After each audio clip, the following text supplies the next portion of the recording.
অনেক তো আলুর চপ, ডিমের চপ খেলেন, একবার এই রকম কলা মোছার চপ বানিয়ে খেয়ে দেখুন, সব রকমের চপ খাওয়া ভুলে যাবেন। নমস্কার বন্ধুরা, ওয়েলকাম টু মাই চ্যানেল। আজকে বানাবো কলা মোছার চপ। একটা লাইক দিয়ে শেষ পর্যন্ত দেখবেন, তবেই জানতে পারবেন কিভাবে আমি এই চপটা বানিয়েছি। তো প্রথমেই একটা কড়া বসিয়ে দিয়েছি, দিয়ে দিচ্ছি এখানে কলা মোছা, সাথে আমি আলুও নিয়ে নিয়েছি। ছোট ছোট করে টুকরো করে সব কিছু কেটে ধুয়ে পরিষ্কার করে নিয়েছি। এবারে এর মধ্যে দিয়ে দিচ্ছি এখানে জল। জল দিয়ে আমি এটাকে সিদ্ধ করে নেব। দিয়ে দিচ্ছি এখানে স্বাদ মতো লবণ, আর দিয়ে দিচ্ছি এখানে হাফ চামচ হলুদের গুঁড়ো। এবার সব কিছুকে ভালো করে এখানে মিশিয়ে নেব।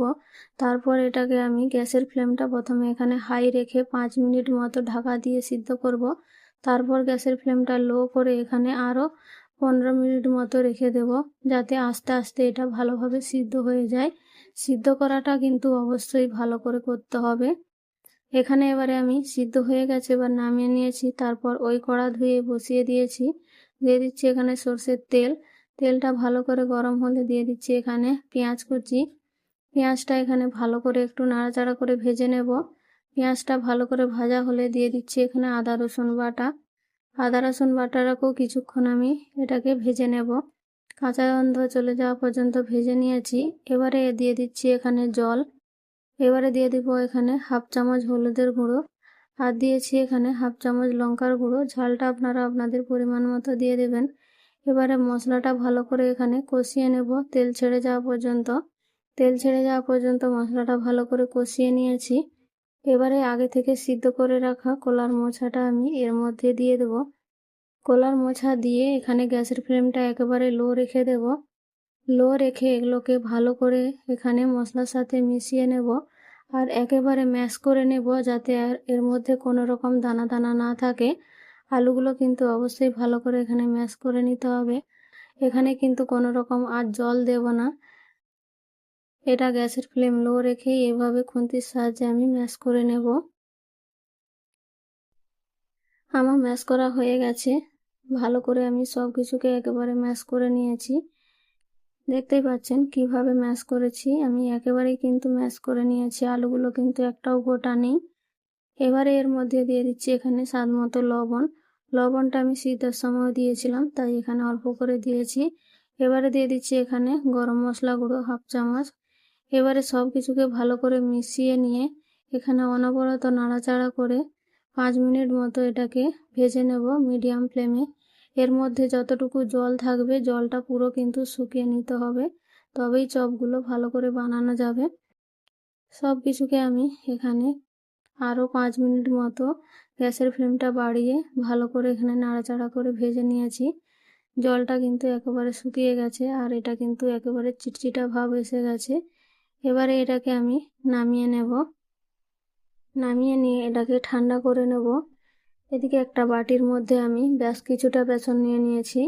এর মধ্যে দিয়ে দিচ্ছি স্বাদ মতো লবণ, আর দিয়েছি এখানে কালারের জন্য সামান্য পরিমাণে হলুদের গুঁড়ো। এবারে জল দিয়ে এটাকে ব্যাটার বানিয়ে নেব। ব্যাটারটা কিন্তু খুব পাতলা হবে না, এই ব্যাটারটা কিন্তু একটু ঘন রাখতে হবে। এবারে সব কিছুকে ভালো করে মিশিয়ে নেব, নিয়ে একটা ব্যাটার বানিয়ে নেব। ব্যাটারটা আমি এই রকম রেখেছি, দেখেই বুঝতে পারছেন। তো এবারে আমি এটাকে ভালো করে ফেটিয়ে নেব। ব্যাটারটা যতটা ভালো করে ফেটানো হবে চপগুলো খেতে কিন্তু ততটাই মুচমুচে হবে।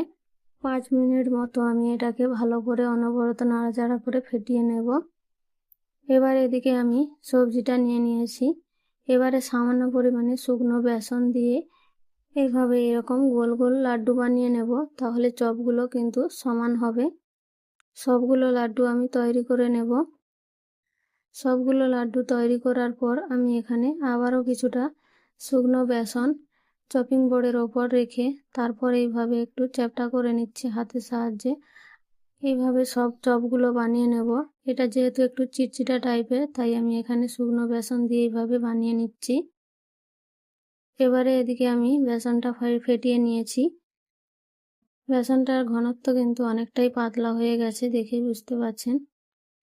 এবারে এর মধ্যে আমি দিয়ে দেব ছোট চামচের হাফ চামচ খাবার সোডা। আমি এখানে বেকিং সোডা ব্যবহার করেছি। এবারে দিয়ে দিচ্ছি এখানে তেল। তেলটা এখানে গরম করে 2 চামচ মতো আমি বেসনের দিয়ে দিচ্ছি। এতে করে চপের উপরটা কিন্তু একেবারে ক্রিস্পি হবে।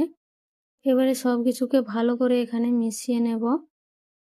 ভালো করে এখানে মিশিয়ে নিয়েছি। এবারে আমি চপগুলো একে একে বেসনের ওপর দিয়ে দেব।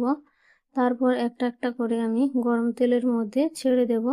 তো প্রথমেই আমি এখানে তেল বসিয়ে দিয়েছিলাম। তেলটা হাই হিটে ভালো করে গরম করে নিয়ে গ্যাসের ফ্লেমটা এখানে মিডিয়াম করে দিয়েছি।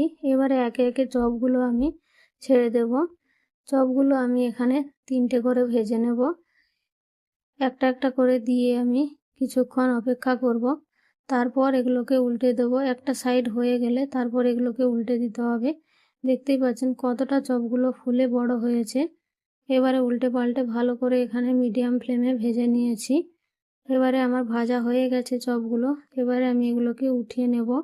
এইভাবে সব চপগুলো ভেজে নিয়ে আমি দেখাচ্ছি আপনাদের কত সুন্দর হয়েছে।